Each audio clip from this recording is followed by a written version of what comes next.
Have you ever wondered how American schools went from bastions of academic learning to centers where pornography is daily fare and boys wearing nail polish and skirts can legally roam through girls' restrooms and showers, raping and groping as they go? I'm Carole Haynes with the Haynes Report. The origins of radical sex education date back nearly a century to a Marxist program implemented in Hungarian public schools in their quest to destroy Christianity in Western Europe. The curriculum included sex lectures and graphic instructional materials about free love and sexual intercourse. Students were encouraged to ridicule and reject Christian moral ethics, monogamy, and parental and church authority. Hate was turned toward parents, clergy, and all dissenters. The program was a huge success. Continued exposure to atheism, radical sex education, and rebellion against authority turned Hungarian students into bullies, thieves, murderers, sex predators, and sociopaths who disrespected authority. In his 1958 book, The Naked Communist, Cleon Skousen identified 45 communist goals. Because education is always the key vehicle for totalitarians to instill left-wing ideology early, the goals included getting control of schools, dumbing down the curriculum, discrediting the founding fathers, and presenting homosexuality as normal, natural, and healthy. In 2011, the national sexuality education standards were adopted by more than 40% of school districts. In 2020, these were replaced by the far more radical national sex education standards, developed by a coalition of left-wing nonprofits. Once parents learn how radical these standards are, there will be another public tsunami, just as with critical race theory. The standards require students in K through 2 to learn about transgenderism, including gender and gender identity. Third graders are taught about the role of hormone blockers for transgender minors, an often irreversible procedure that many consider to be tantamount to child abuse. By the end of the 5th grade, students are to be familiar with romantic and sexual feelings and masturbation. From the 6th grade through the 8th grade, students learn how to define oral, anal, and vaginal sex and how to don a condom. This age group must define the benefits of using dental dams for oral sex and the method of withdrawal as a form of contraception. 6th graders also learn about abortion not as murder of a tiny human, but an option when faced with pregnancy. 7th graders are taught that oral and anal sex or abstinence and view graphically how to don a condom. The standards specifically defy parental authority. In addition to radical sex, these standards devote entire sections to critical race theory under social, racial, and reproductive justice and equity, intersectionality, and language inclusivity. A few weeks ago, the nation was reeling as they listened to an irate mom lambaste an arrogant school board over her 5-year-old daughter being taught about anal sex and masturbation. The board tried to silence her by claiming her language was not appropriate.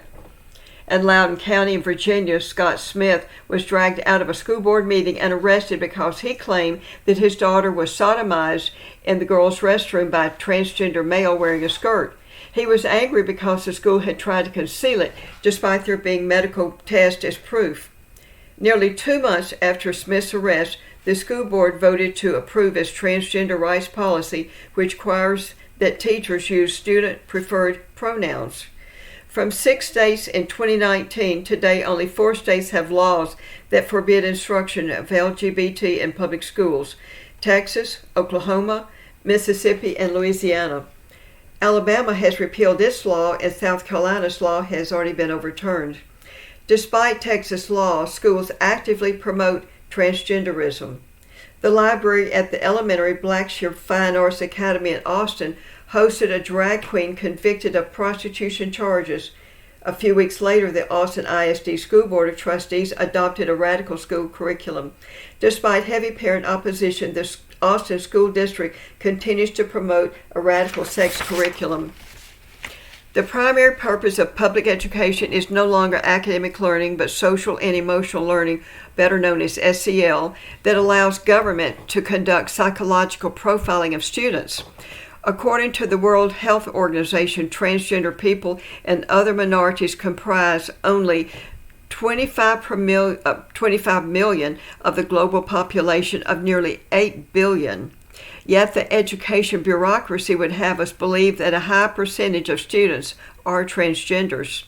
Research shows that transgender individuals are almost 4 times as likely as cisgender people to experience a mental health condition. By setting up an environment where LGBT is promoted, public education is contributing to the mental health problems of our youth. Castle and other SEL providers, along with companies such as Panorama Education and Rhythm that work in tandem with them for data mining and assessments, are making billions of dollars from the mental health crisis. Castle is also profiting handsomely from their critical race theory programs that are packaged under SEL. The medical profession profits from sex change surgeries, while Big Pharma profits from puberty blockers and numerous psychiatric medications. Politicians also benefit from the mental health crisis. In the 2019 legislative session, Texas Governor Greg Abbott declared that having mental health services on school campuses would make Texas schools safe from gun violence. Then he announced that this would be his emergency item. Abbott ignored the fact that a disturbing number of perpetrators of school shootings and similar mass violence were either on or just recently coming off of psychiatric medications. So why were Texas political leaders so eager to set up mental health services on school campuses and partner Texas schools with private psychiatric hospitals for student inpatient care and medication? Well, it's a known fact that pharmaceutical companies spend far more than any other industry to influence politicians. This obsession with student mental health has a long history. Since the early 1990s, the psychiatric profession has pushed for mental health screenings to find new patients. Children are diagnosed with mental disorders and then treated with big pharma drugs. The 1990s was an era of major psychiatric hospital fraud, so rampant that entire chains of hospitals were shut down. In 1992, Texas State Senator Mike Moncrief testified before the U.S. Congress about the agreements between psychiatric hospitals and Texas schools to provide counseling services with students then being referred for inpatient treatment. Patients were cured miraculously, though, once their insurance benefits ran out. In 2019, an Arlington, Texas-based psychiatric hospital chain was under criminal indictment for a variety of abuses, including illegally admitting and holding patients against their will. So in conclusion, already American public schools are churning out students who exhibit the same characteristics found in Hungarian youth after implementation of a radical sex curriculum: violent, murderers, sociopaths, sex predators, and God haters.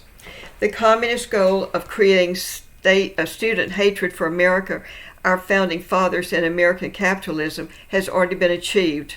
For those still naive enough to think that public education can be reformed, this is a wake-up call. This system will not ever be reformed. It's doing exactly what it was intended to do. The solution? Get them out.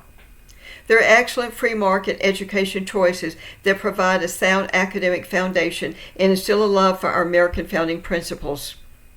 I'm Carole Haynes. Thanks for listening to the Haynes Report. To see further episodes, go to my website, www.drcarolehaynes.com.